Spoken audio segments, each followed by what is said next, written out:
So this Nicole Hannah-Jones interview on Throughline, huh? The 1619 Project, man. Yeah. Talk about something that really makes you rethink how we understand America's beginnings. It's definitely sparked a lot of conversation. For sure, big time. What I found so fascinating is how Hannah-Jones's own life kind of led her to create this whole thing. Yeah. Like that Black Studies class she took in high school. She talks about it being this big eye-opener. Right. It totally changed her perspective, made her realize how much wasn't being taught in her regular classes. Because she suddenly realized there was a whole other side to the story, Hmm. you know? And that anecdote about the two Egypts, that really hit me. I mean, she really believed there were two separate Egypts because all the pictures she'd seen showed ancient Egyptians as white. Yeah. Like she talks about how those images shaped her understanding without her even realizing it. It's crazy how easily we can just accept what we're told or shown, isn't it?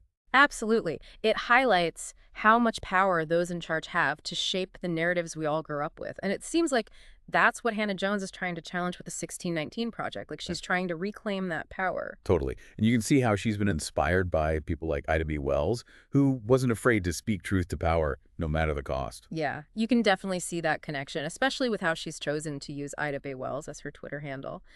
And the 400th anniversary of slavery in America, well, that really seems to be what pushed Hannah Jones to create the 1619 Project in the first place, like a way to kind of force a rethinking of our country's origin story. Yeah, I mean, 400 years, that's a huge milestone. Yeah. Really makes you stop and think.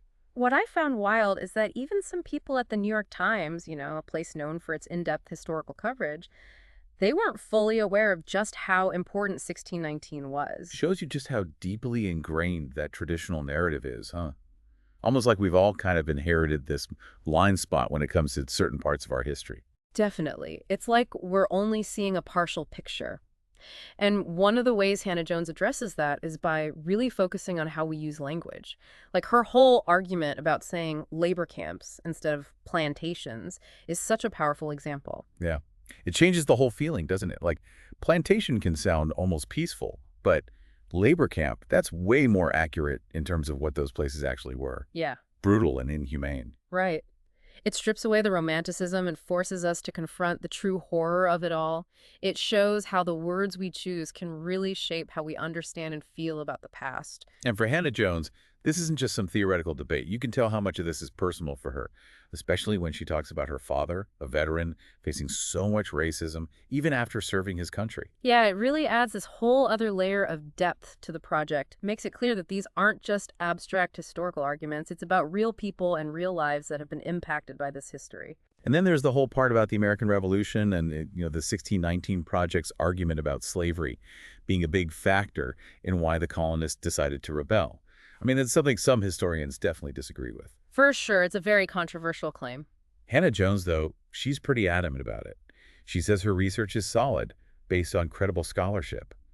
But I think it's also a good reminder that history isn't, set in stone. Exactly. Like, what we believe to be true about the past can always change as new evidence comes to light or new interpretations emerge. And the thing is, history's usually been written from a certain perspective, often leaving out the experiences of the people who are most impacted.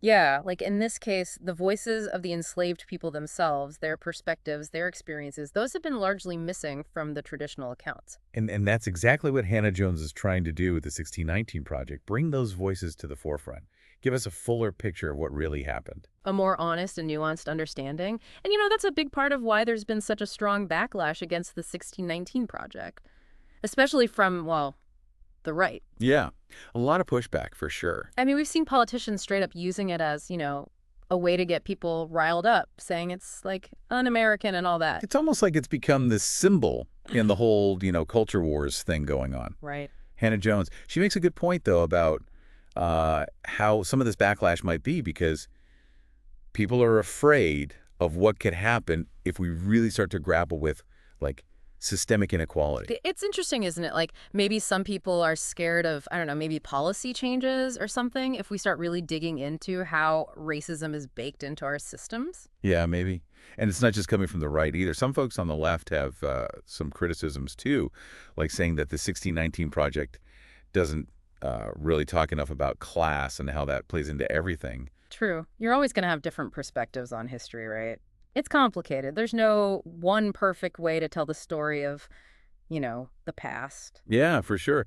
I think what's important is that we're actually having these conversations. Mhm. The 1619 Project has definitely got people talking and thinking about these issues in a way maybe we haven't before. It's like challenging us to look at things in a new light. Exactly. To Mhm. really dig into these uncomfortable truths about America's past and how that past is still shaping us today. One thing that really sticks out in the project is how the legacy of slavery, it's not like just some event that happened a long time ago. It's woven into like everything about American society. Our laws, our institutions, our culture. It's everywhere. Yeah, and Hannah Jones doesn't shy away from that. Like Yeah. she's saying, if we really want to make progress, we have to face these issues head on, recognize how those systems of inequality are still with us. It's about more than just acknowledging the past, though, right? Yeah. Oh, absolutely. It's about like, what are we going to do about it? How do we actually make things better? Now that we see it, what do we do? Exactly. And that's a question for, everybody. It doesn't matter where you stand politically or, whatever your background is. It affects us all. One thing that really resonated with me was how Hannah Jones talked about Black Americans, always having to deal with this tension in American history. Hmm. On one hand, there's this ideal of equality and all that, but on the other hand, there's the reality of, the way Black people have been treated. Right. And that contradiction, it's been there from the very beginning. Like she talks about her own father being in the military, serving his country, and still facing so much discrimination. It's heartbreaking. Makes you realize how deeply ingrained some of these attitudes are. It's not just about like ideas or principles. It's about people's actual lived experiences, about the everyday indignities and barriers they face. About having to constantly prove your worth in a system that's stacked against you. That's why something like the 1619 Project is so important. It brings those experiences to light, lets people hear those voices that have been silenced for too long. It's like saying, hey, this happened, this is real, and we can't just ignore it anymore. It's challenging our collective amnesia. Right. A call to remember and to, do something about it. I thought it was interesting how Hannah Jones connected all this, the backlash to the 1619 Project, Yeah. to what's been going on more broadly in our culture and in politics. Yeah. She sees it as part of this, like, bigger pushback against the progress that's been made, especially in terms of racial justice. Like, we've seen this rise in, white nationalism, attacks on voting rights, all that. It's like there's this fear, right? Like some people are afraid that if we acknowledge, the full truth of what's happened to this country, it's going to somehow, I don't know, undermine the idea of America or something. Maybe it's more about like a fear of losing power, People who benefit from the way things are now, they don't want to see that change. They want to hold on to the old narratives, even if those narratives aren't, completely true or whatever. It's like they're trying to turn back time. But it feels like things are shifting. Yeah. And the 1619 Project is like part of that shift. Like you Yeah. can't ignore it. You can't pretend it didn't happen. It's pushing us to really rethink how we understand our own history and, ultimately how we understand ourselves as a nation. And for some people, that's a really scary thing. I think it comes back to that old saying, knowledge is power. Like if we can reclaim our history, even the painful parts, then we have a better chance of building a more just future. Exactly. And that's what makes the 1619 Project so powerful. It's about more than just history. It's about like social change. It's about action. One thing that really stood out to me in the interview was how Hannah Jones talks about the strength and agency of Black people throughout history. It's not just about, being victims. It's refreshing, I don't right? know. She really emphasizes how, even in the face of such incredible hardship, Black Americans have consistently fought for their freedom and made incredible contributions. Absolutely. Built communities, created art, made scientific discoveries, you name it. It's such a vital part of the American story, and yet so often it's overlooked or downplayed. And the 1619 Project, it's like she's saying, hey, this is American history. We can't understand who we are as a nation without understanding this. Yeah, it's all connected. Our histories, our fates, it's all intertwined.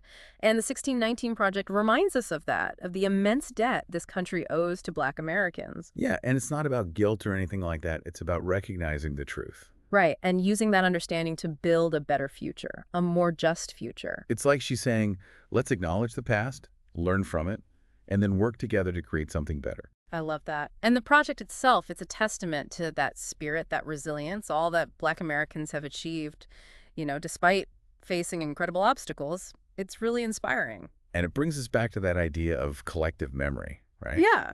how we remember the past shapes who we are in the present. And the 1619 Project, it challenges that dominant narrative. The one that we've all kind of inherited. It's like she's holding up a mirror and saying, hey, look closer. Whose stories have been told? Whose voices have been silenced? And that can be a really uncomfortable process, especially for, folks who benefit from the way things are currently structured. It's easier to stick with the simpler narratives, the ones that make us feel good about ourselves. But the 1619 Project forces us to go deeper, to acknowledge the messiness, the contradictions, to wrestle with those hard truths. Because the truth is, until we really confront our past, we're never going to be able to move forward in a meaningful way. We're always going to be haunted by it. Right. It's only by understanding the full story, even the painful parts, that we can start to build a future where everyone has a chance to thrive.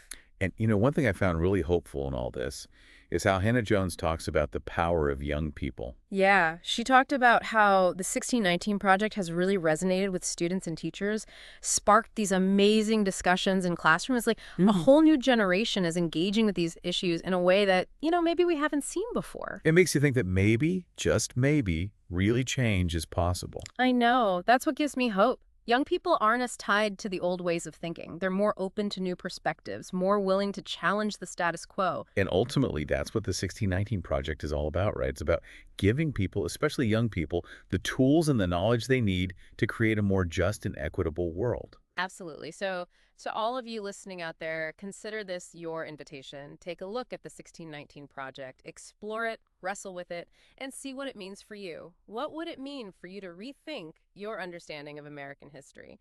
We dive deep into thought-provoking topics like this every week, helping you become a more informed and engaged citizen. Subscribe now so you don't miss an episode.